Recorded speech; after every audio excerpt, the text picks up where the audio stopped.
भारतीय जहाजों पर सरकार का स्टेटमेंट सामने आया है। 2 भारतीय जहाज हॉर्मुज स्ट्रेट से निकले हैं। सरकार की तरफ से कहा गया शिवालिक नंदा देवी शिप सुरक्षित निकल गए हैं। 16 से 17 मार्च को गुजरात के मुंद्रा पोर्ट पहुंच जाएंगे दोनों शिप में एलपीजी मौजूद है। हॉर्मुज में सिर्फ भारतीय जहाजों की ही एंट्री हो रही है। 24 घंटे में 30 नाविक भारत लौटे हैं। फारस की खाड़ी में अभी 22 भारतीय शिप हैं। ये हाल ही में सरकार की तरफ से स्टेटमेंट दिया गया है, यानी अब भारतीयों को चिंता करने की कोई जरूरत नहीं है। 2 भारतीय जहाजों को लेकर हाल ही में सरकार की तरफ से जानकारी दी गई है कि हॉर्मुज स्ट्रेट से निकल गए हैं। 16 से 17 मार्च को गुजरात के मुंद्रा पोर्ट पहुंच जाएंगे दोनों ही शिप। पर्शियन गल्फ रीजन में सभी भारतीय नाविक सुरक्षित हैं और पिछले 24 घंटे में इनसे संबंधित कोई भी अदरवाइज इंसिडेंट की सूचना नहीं है। जैसा मैंने कल बताया था, स्ट्रेट ऑफ हॉर्मुज के वेस्ट में पर्शियन गल्फ में 24 भारतीय फ्लैग वेसल्स थे। उसमें से 2 वेसल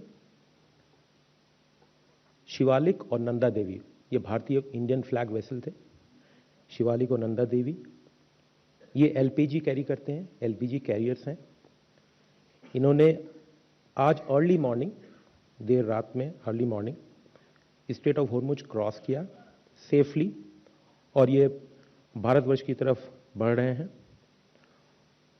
इनमें करीब 92,700 मेट्रिक टन एलपीजी है और इनका अराइवल पोर्ट मुंद्रा और कांडला होगा और इनकी एक्सपेक्टेड अराइवल डेट्स 16 मार्च और 17 मार्च होंगी क्रमानुसार।